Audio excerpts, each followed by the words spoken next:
Thief in the night, yeah. If I call you, oh, it's good. I know it's true. I know it's fine, yeah. Tell you twice. I'll never speak. Thief in the night. Thief in the night. If I call you, oh, it's good. I know it's true. I know it's fine, yeah. Tell you twice. I'll never speak. Thief in the night.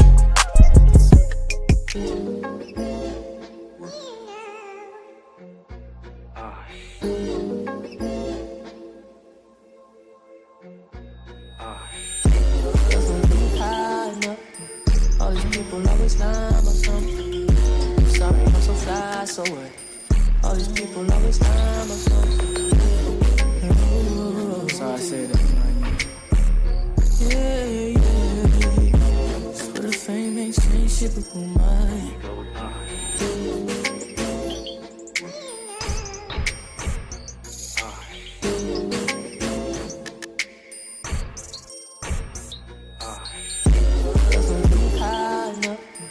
All these people always lying about something. Sorry, I'm so fly, so what? All these people always lying about something.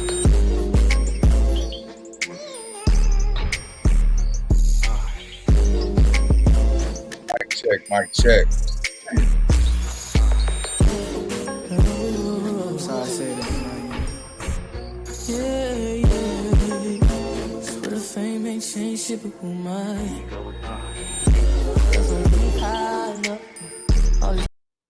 All right, YouTube, what's the big old deal, man? It's y'all favorite hood partner, Big Nina Boy. We back cracking with another reaction, man. Hey, but catch this game, though, right?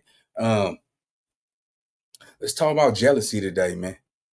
Jealousy is worse than having an enemy, because when you got an enemy, you know who the enemy is. You can't see a jealous person.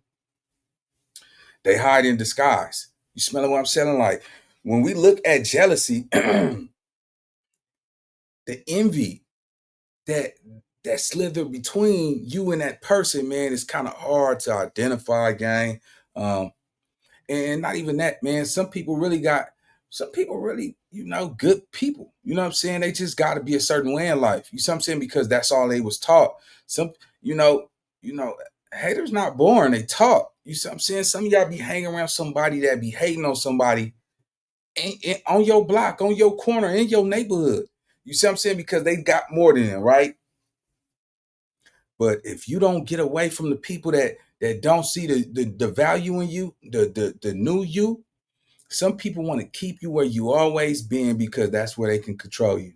You feel me? A lot of people be living rent free in other people's heads, and they not self aware. You see what I'm saying? So with that being said, man,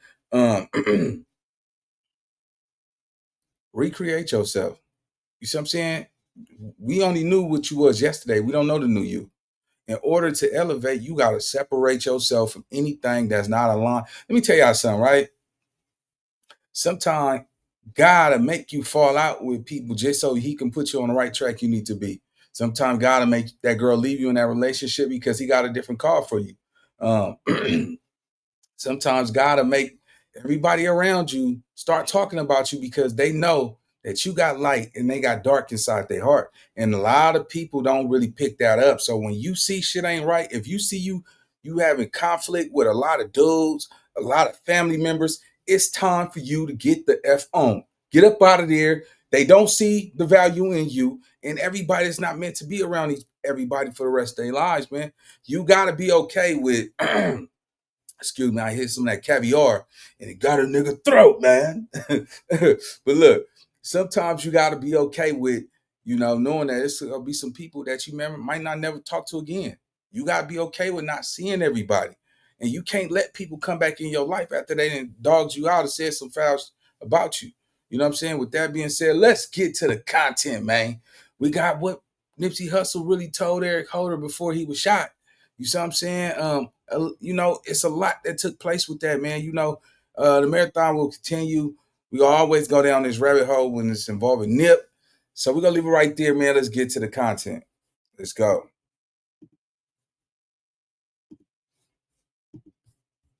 I know for sure you didn't kill him behind that conversation. So while the world is stuck on the conversation, oh, he called him a snitch, that's why he did what he did. I heard the conversation, so while y'all stay stuck over here. Yeah, Cowboy was there for most of the transaction that occurred that day. He went inside to eat his lunch. At the time of the shooting, he wasn't actually present. And they say Hussle told Eric Holder the word on the street was that he was a snitch. Then Holder opened fire. Oh man, look what that about that, man. All the like on the case. I'm on the case right now, so I can't really speak. This call is being recorded. Just some young trying to make it out. I prosecuted the Nipsey Hussle case, Eric Holder Jr. for killing Nipsey Hussle. I didn't know much about Nipsey before that happened. I watched endless hours of Nipsey Hussle interviews. And one of the great things about Nipsey, if people don't know, he's a very thoughtful person. And I think a very honest person. And that's what kept me coming back to watch more, because I could tell if he's willing to talk about something, he's going to tell the truth about it. And if he's not willing to talk about it, he just wouldn't talk about it. Either you gonna fold or step up to the plate. When it's your time to bat, you show them that you great. I learned so much about him, and I prosecuted gang cases for 6 years, but I learned more about that gang life from the perspective of somebody who lived in it and in many ways transcended it. You're going to lay in the bed you make. You're not going to get away with nothing in terms of the energy. You know what I mean? But the energy is always going to return to you. So when you just living in this cycle of being negative all day and just putting out negativity and that's the only energy you putting out, it's going to return to you in a different form than you put it out in. I want y'all to look at this, right? It's nothing about him winning. You see what I'm saying? What he accomplished was a death sentence. You know, he may have removed Nipsey Hussle off this earth, but he always got to remember, without a doubt, he definitely digged a grave for his own life as well. Eric Holder, aka Shitty, will never walk the streets of California ever again in life. Only way he leaving that medical prison institution is in a cardboard box. You understand what I'm saying? Nobody will never come and support anything he ever got going on in life. It don't matter how many classes he go try to take to say he's a changed man. None of that. His life is over. You see what I'm saying? And if y'all know Nip not go just get at somebody on some rah-rah. You feel me? You have to come with a uncomfortable conversation to him that he probably don't want to have. So don't put him in that situation if you don't want no confrontation. That's the type of person that you know what I'm saying, that what I perceived him to be, and I can't tell you his adult, you know, I could only talk about, in high school type shit, right? But I didn't, I wasn't around Nipsey when, all of that shit. But, from school, that's kind of like the years of people who, you learn yourself. You know what I'm saying? You go be whoever you is in high school, 9 out of 10 is who you gonna be when you are out of high school. You know what I'm saying? It's gonna define that the maturity, the man inside you, the integrity, right? So looking at this, man, it's a lot of tricky stuff going on with the Nipsey Hussle situation, because it brings you to the fact that, the rumor allegedly is that Nipsey Hussle said, what you doing over here? You got to get your shit straight and all that type of shit, right? There was no aggression, right? So he left and came back. Did y'all notice that? You know what I'm saying? He left and came back. Why he just didn't finish him off right then and there? You see what I'm saying? It wasn't like he was scared, like he was trying to go find courage, because he came back with 2 guns. One gun to try to kill Nipsey, and that other gun is to shoot anybody that's shooting back at him. So let's get to this content, man. Let's go.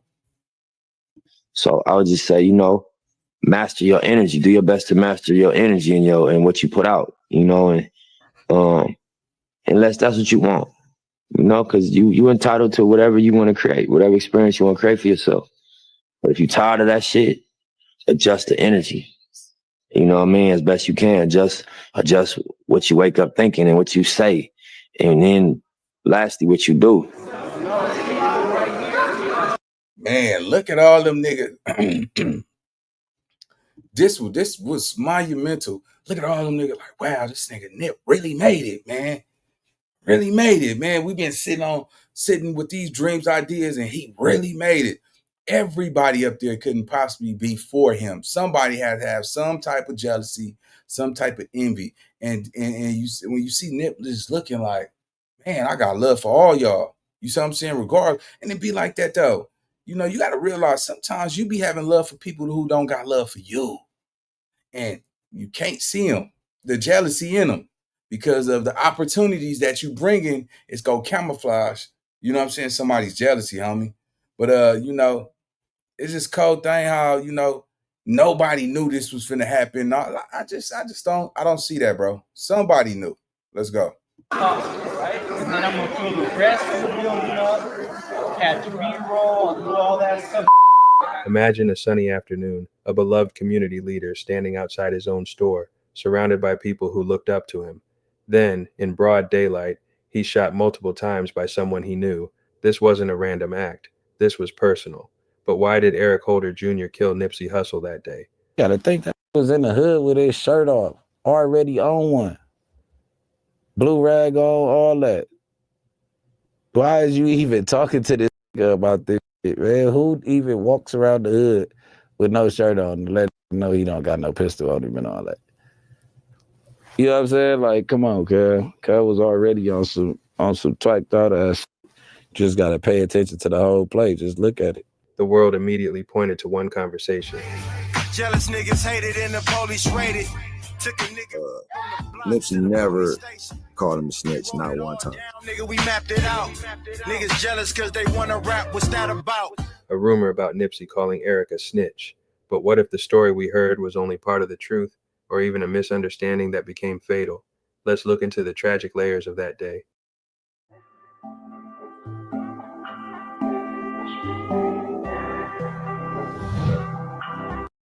He was saying a lot of cuz. Who was?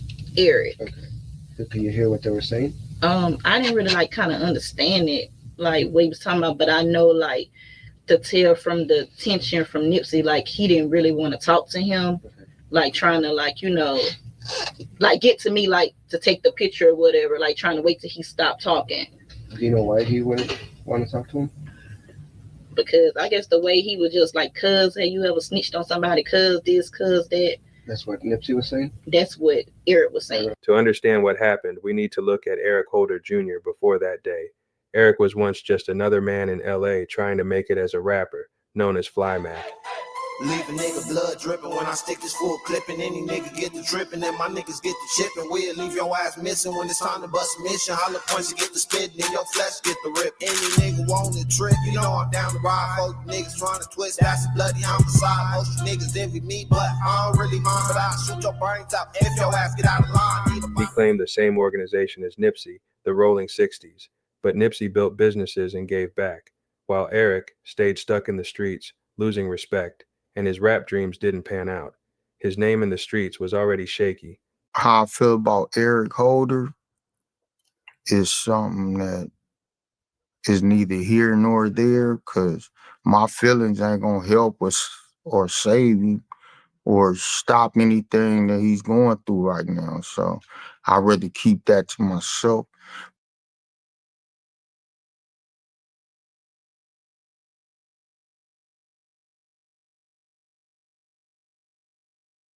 Plus, you know, if you live by the gun, you know what I mean? If you you dabble in that life, whatever happens is meant for you. I can't say shit about it.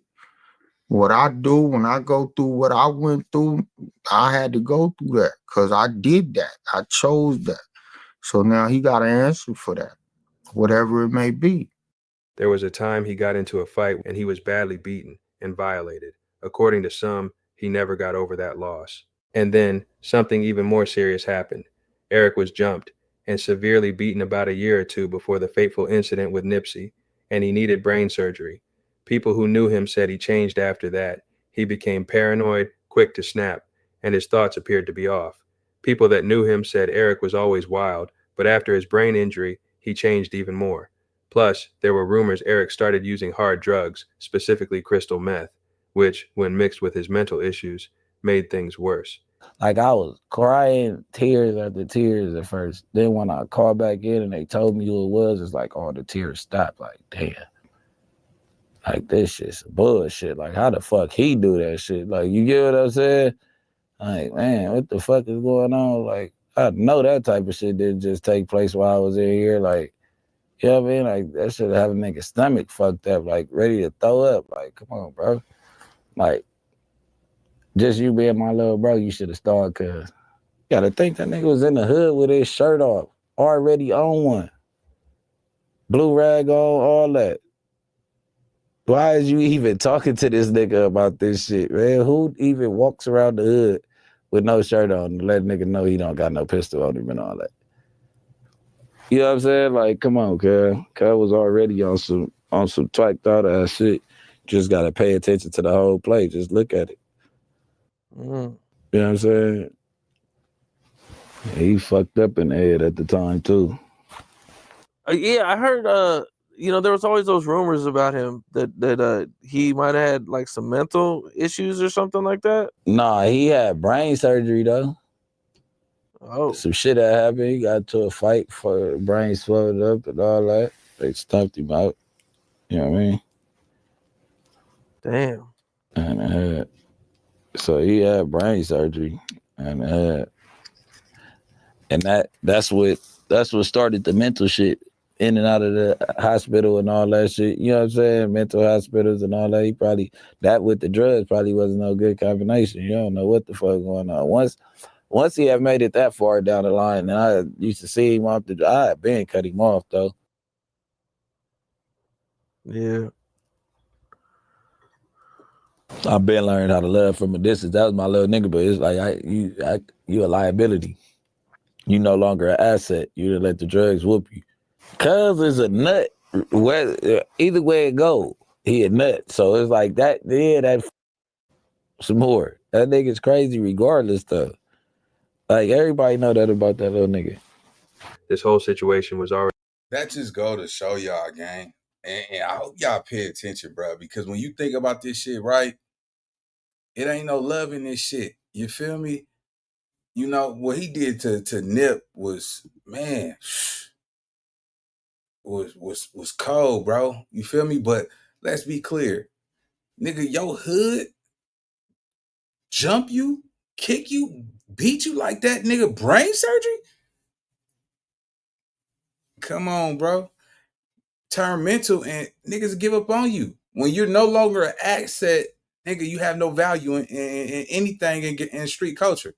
You feel me? So that tell you, bro, make sure you ain't doing this for love, homie, because love don't live in the streets.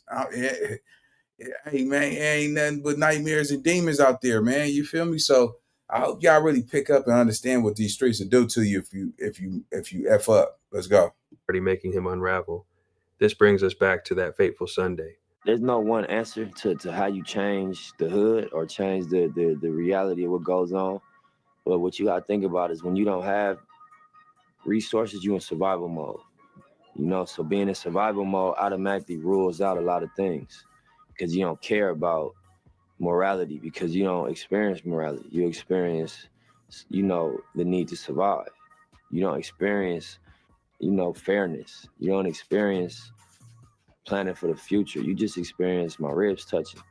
You know what I mean? And it's better me than you. And, it's a survival instinct that kick in. So I think once you get out of the survival mode, your morals come back closer to your daily decision making. You start thinking about what's right and what do I believe in. But until you get out of survival mode, you ain't got time to be worrying about right and wrong. You worrying about bottom line. You know what I mean? By any means necessary. Just weeks before that fateful day, Eric had reportedly experienced a manic episode, convinced he was going to be killed. He had recently come into some money, received a lump sum from SSI, allowing him to get his own place. It was as if he was trying to reset, to reestablish himself in the very neighborhood he felt had turned its back on him, but he carried a major chip on his shoulder. On March 31st, 2019, Eric Holder was hanging out with a female friend, allegedly looking to get something to eat. They went to Eric's old neighborhood to the Marathon parking lot, and then he crossed paths with Nipsey Hussle. The stage was set, ironically, at Nipsey's own Marathon clothing store. Nipsey, ever the leader, the man of the people, was simply doing what he always did, connecting with his community, taking pictures with fans, living his vision. Then I got another video that nobody got on Earth, and I'm down there, and I see Cuz standing back there like that. So Cuz did come back. Nipsey saw Eric pull in, and according to Cowboy, Nipsey said, "I wonder how this is going to unfold." When the car pulled up and they hit that corner, and when Nip asked Ren Paul, is that shitty? And Ren Paul like, yeah. And he didn't really say it to nobody, but I distinctly remember saying, I wonder how this gonna unfold. You know what I'm saying? I think that's the exact words, like, I wonder how this gonna unfold. Oh no, I wonder how this is gonna play out, something like that. You know, and at the time. Look, you could spend thousands hiring a professional video editor, or you could use Animo. You know, you don't really think nothing of it. You know, I'm just sitting there now, just ear hustling, just listening to what's going on. Like, you know, I know the little nigga, but I don't know nothing about, you know, I ain't heard nothing about the dude. There's nothing, you know, that I know. It's his generation, you know what I mean? Whatever's going on, that's their generation, politics or whatever. But he never caught the man a snitch. That's the only reason that I'm getting on the stand. I did not see him shoot Nipsey. No, I did not. I cannot physically say, yeah, I saw. So basically, it's like, you know, we all homies, we all friends. So when he seen the dude, it wasn't like he seen an enemy or he seen somebody that had told on him.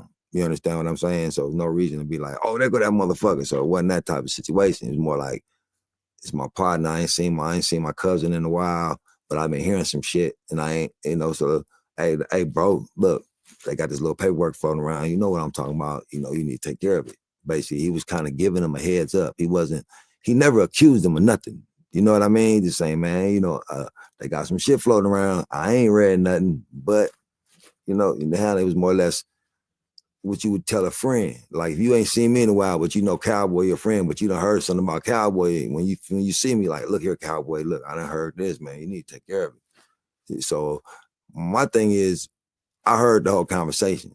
So you killed Nipsey. We know that. You already admitted to that. You killed Nipsey.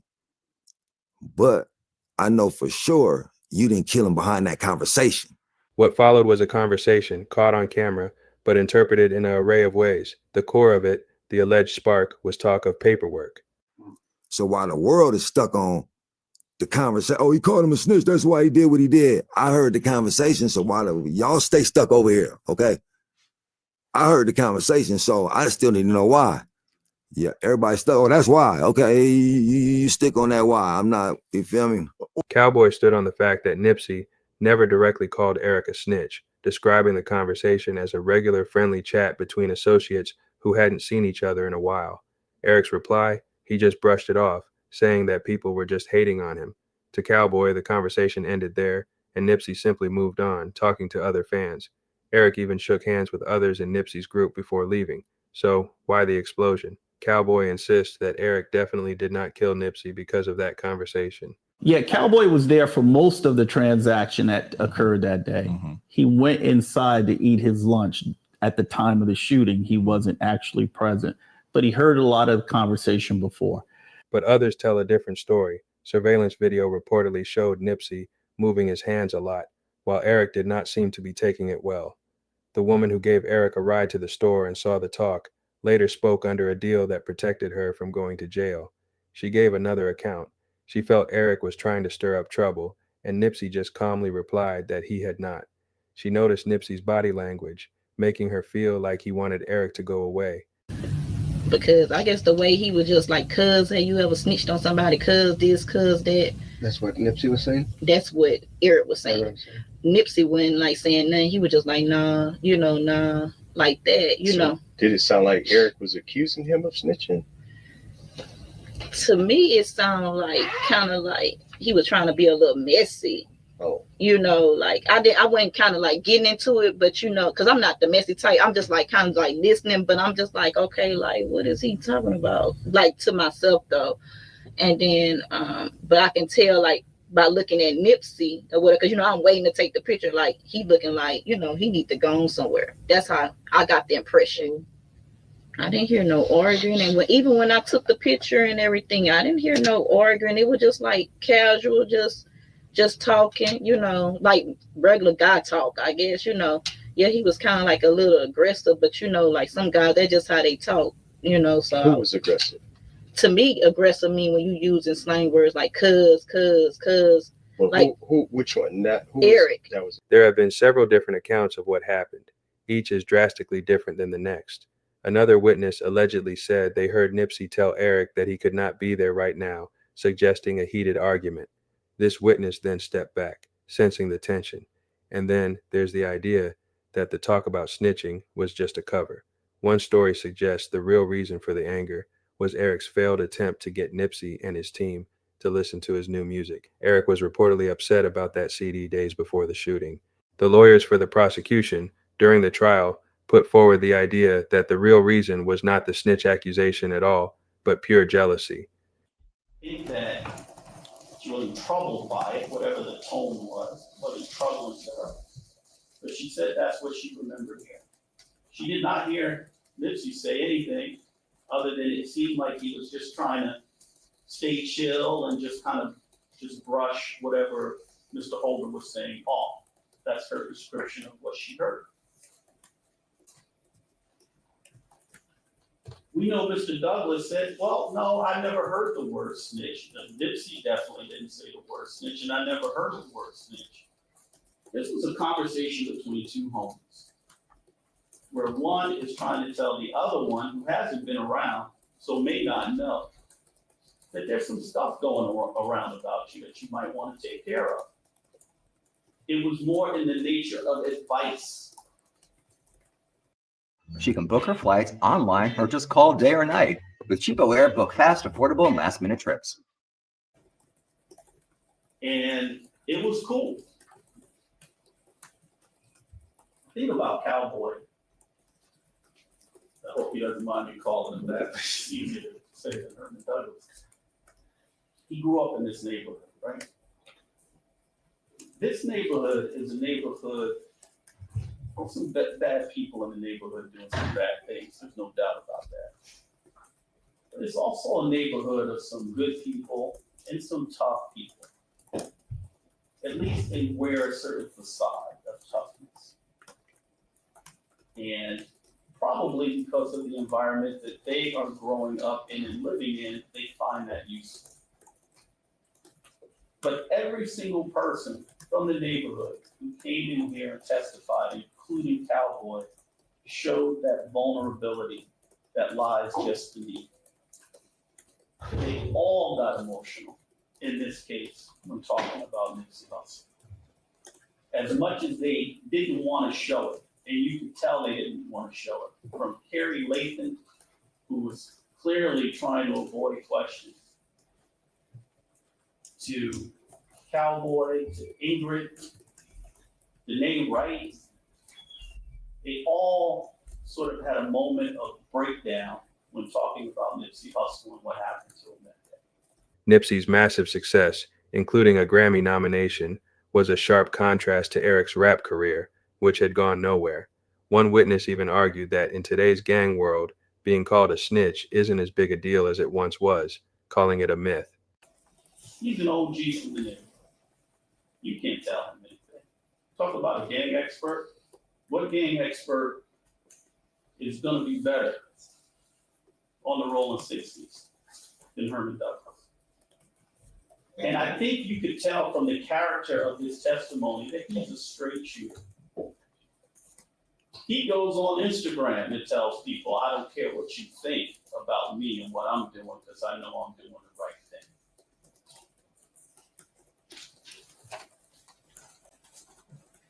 You grow up in a neighborhood like this, the one we're talking about here, where the 60s claim, I hate to use that because it doesn't belong to them.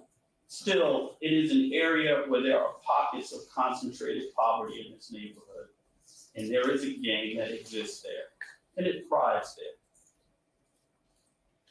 The young men who grow up there learn, I think, more than the average person to be aware of suspicious behavior or anything that can be threatened. There's an expression that you live with your head on a swivel because you're constantly looking for an enemy. Anybody who wants to get a 60 will go to this area because that's where they'll likely find one. So you look for danger. He didn't see anything or hear anything that day that made him think for one moment that there was any hostility or that Mr. Holder felt any hostility toward Nipsey Hussle. So whatever that conversation, and we don't have a recording of it, whatever it was, we don't see the hostility in the video. The witnesses who were there and within earshot didn't hear or see any hostility, the likes of which you would expect if there was some provocative act that would give rise to a heat of passion defense. Just wasn't there. And, you know, the conversation, we never got like one complete accurate description of what was said, but it was something of the nature of Nipsey telling Eric Holder that there was word on the street that he had snitched on somebody. There was some paperwork to that effect, and that he needed to clear it up. So everybody who knows the streets, who's listening to us right now, knows exactly what we're talking about. Yeah. And Eric took offense to that. Now, if you're already jealous of somebody, if you're already envious, if you're trying to get someone like Nipsey to hear your demo, your SoundCloud material, and he's not interested, and then he tells you, hey, you're not even supposed to be around here. I'm not quoting him, but you know what I mean. That's not enough to send an ordinary person into, you know, a homicidal rage, but it was enough for Eric. What is clear is that Eric left the scene. He went to get some food, some fries, but in that short time, something changed. His mind started to unravel. He got 2 guns and loaded them. He even tried to do a drive-by shooting, but the woman he was with refused to do it in her car. Instead, Eric walked back to the Marathon parking lot with a terrible goal. He had time to calm down, time to think, but he didn't. He approached Nipsey, opened fire, not just shooting, but coming back to kick the fallen artist in the head. Nipsey's last words, reportedly, were that Eric had got him. This was not a random act. It was deeply personal. The immediate aftermath was chaos. Eric ran, and the woman driving the car, initially shocked, eventually drove him to his cousin's house about 30 minutes away. She claims she realized what had happened from news reports. She then turned herself in and worked with the police. Eric was later arrested near a mental health facility in Bellflower. His defense team argued that he was mentally ill, pointing to his diagnosis of auditory schizophrenia at 19 and a past brain injury. They even showed a picture of metal staples in his head from an attack he suffered in jail during the trial, arguing that his life in prison would be short, brutal, and full of danger.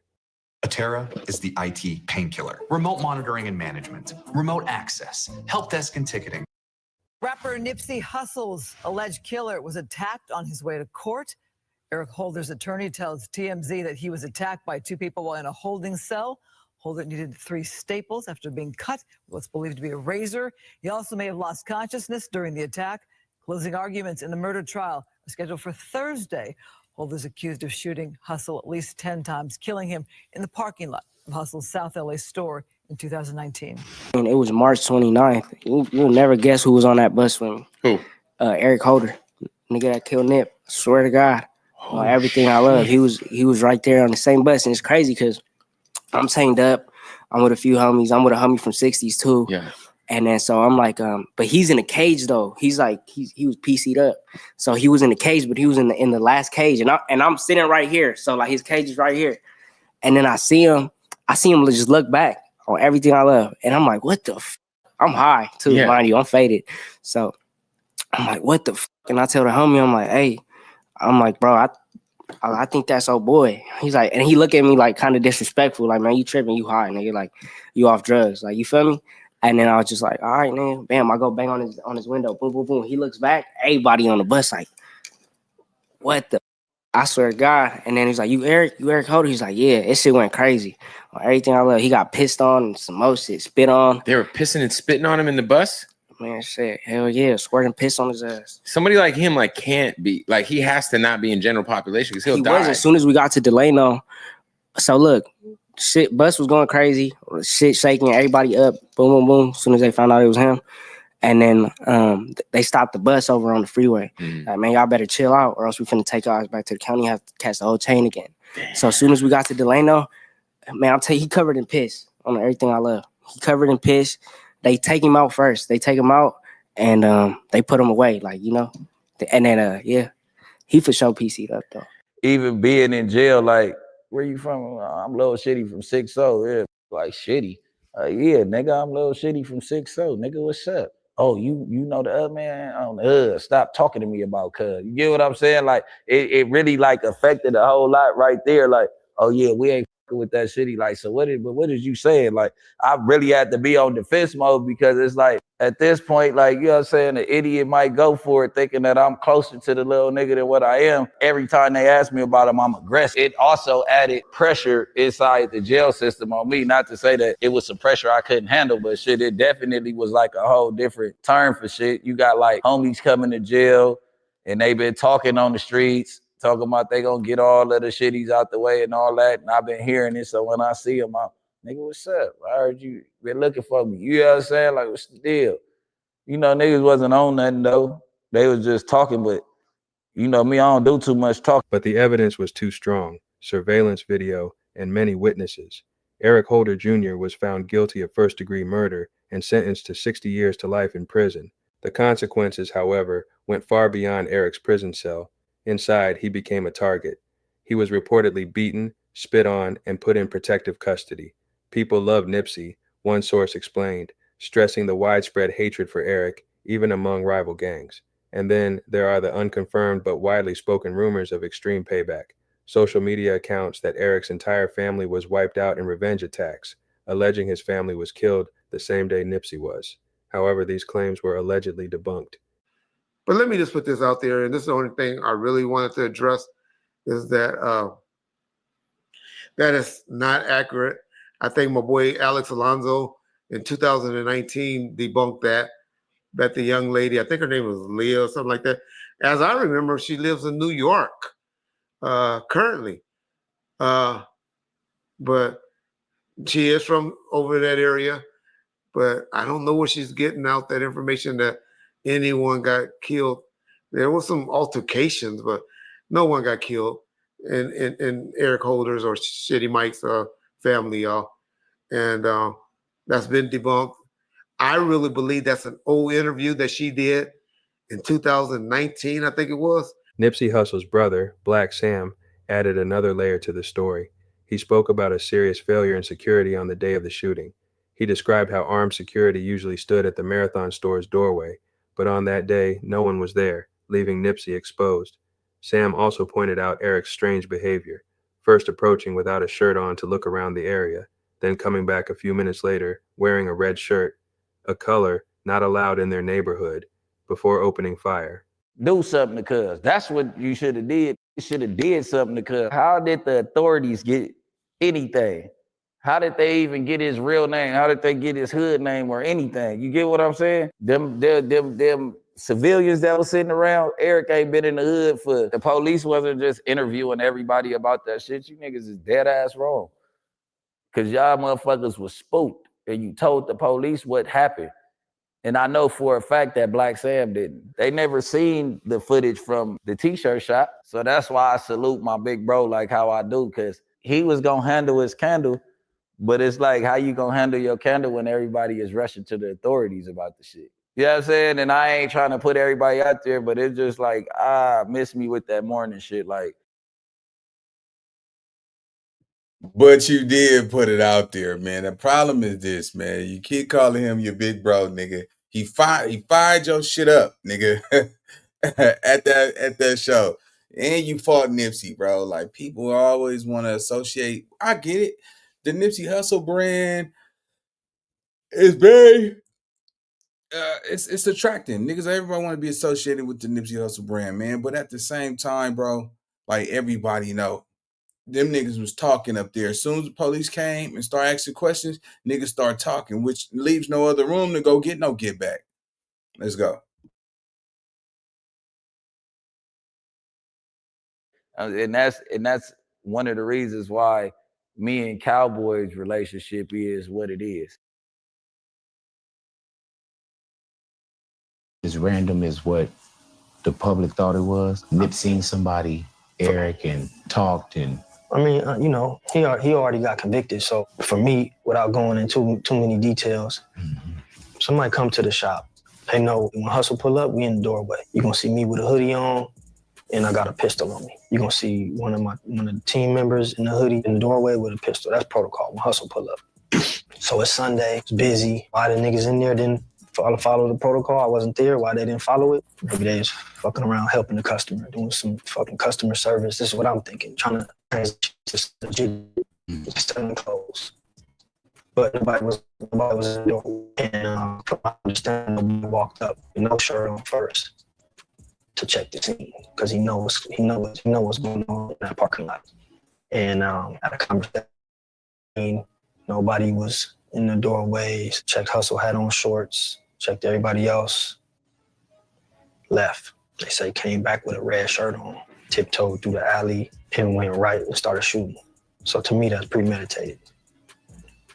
Number one, there's no red shirts in the hood. You can't buy no red shirt. No liquor store sell no red shirt. Number two, when a nigga come through the alley with a red shirt, that's the throw off. Or the Bloods did it, or the Inglewood families did it, or the BPS. That's the throw off, red shirt. So for me, he felt he was supposed to do a job or somebody sent him or whatever, and he was nervous. He was supposed to hit that alley with that red shirt immediately, but he didn't do that. He came in and he wanted to check the scene. He wanted to make sure he wasn't getting into a shootout. That's my thoughts on it. And can't nobody tell me nothing about that because it just don't make no sense. It's not random, you know. I know Hustle.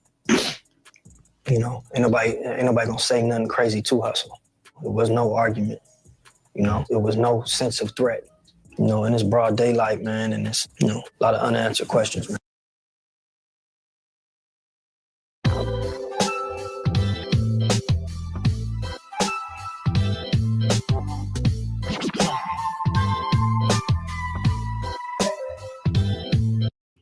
Got you pegged as this just out cold murderous thug individual, you know what I'm saying? And don't nobody but the actual people who was there know what happened, you know what I'm saying? And I just wanted to tell your side of the truth for this. That's all that is.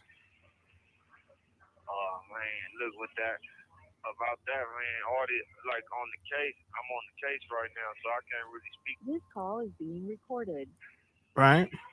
Well, that's no problem right now. We don't have to talk about that right now, but you know, we can just chop it up, you know, and just, you know, after the case is done on the Nipsey Hussle situation and stuff of that nature. You feel what I'm saying? Because I don't want you to tarnish your case or what's about to come, you know, going on. Because I know you're about to start trial this month. Am I right? All right. Hey, I'm gonna keep your number, man. I'm gonna call you after this. Like, I'm finna go to trial, so after trial, when I find out everything, I'm gonna hit you up and holler at you for sure, though, bro. All right, I'm gonna make sure I keep some money on the card because a couple of my homies been. I'm gonna reach out. You reached out to me, so I'm gonna hit them up and see what's going on. Nah, see what I wanted to do, Eric, is I wanted to there's two sides to every story. Let me explain to you who I am. Like I said, you got my card. I introduced myself and what I do for our podcast. And my thing is what I wanted to do is I wanted to reach out to you because ain't nobody reaching out to you to get your side of the story on this Nipsey Hussle thing. Everybody is, how can I say it? They got you pegged as this just out cold murderous thug individual, you know what I'm saying? And don't nobody but the actual people who was there know what happened, you know what I'm saying? And I just wanted to tell your side of the truth for this. That's all that is. Oh man, look with that about that, man. All the like on the case, I'm on the case right now, so I can't really speak. This call is being recorded. Right? Well, that's no problem right now. We don't have to talk about that right now, but you know, we can just chop it up, you know, and just, you know, after the case is done on the Nipsey Hussle situation and stuff of that nature. You feel what I'm saying? Because I don't want you to tarnish your case or what's about to come, you know, going on. Because I know you're about to start trial this month. Am I right? All right. Hey, I'm gonna keep your number, man. I'm gonna call you after this. Like, I'm finna go to trial, so after trial, when I find out everything, I'm gonna hit you up and holler at you for sure, though, bro. All right, I'm gonna make sure I keep some money on the card because a couple of my homies been calling me and everything. So I'm gonna make sure, since I know that you in the loop and gonna hit me up, I'm gonna make sure I keep some money on this line so you can call me. You feel me? All right. All right, man. I appreciate you and thanks. All right, bro, for sure. All right, my brother. Nipsey Hussle's life was tragically cut short, but his legacy, his dream of building up his community and creating wealth for generations, continues to live on. The marathon, truly, goes on, but the echoes of that fateful conversation and the many different stories about it remain, a haunting reminder of the complicated forces that can lead to such a sad ending. You know, I read one time, like, would you rather be at war with yourself and at peace with the world, or at peace with yourself and at war with the world?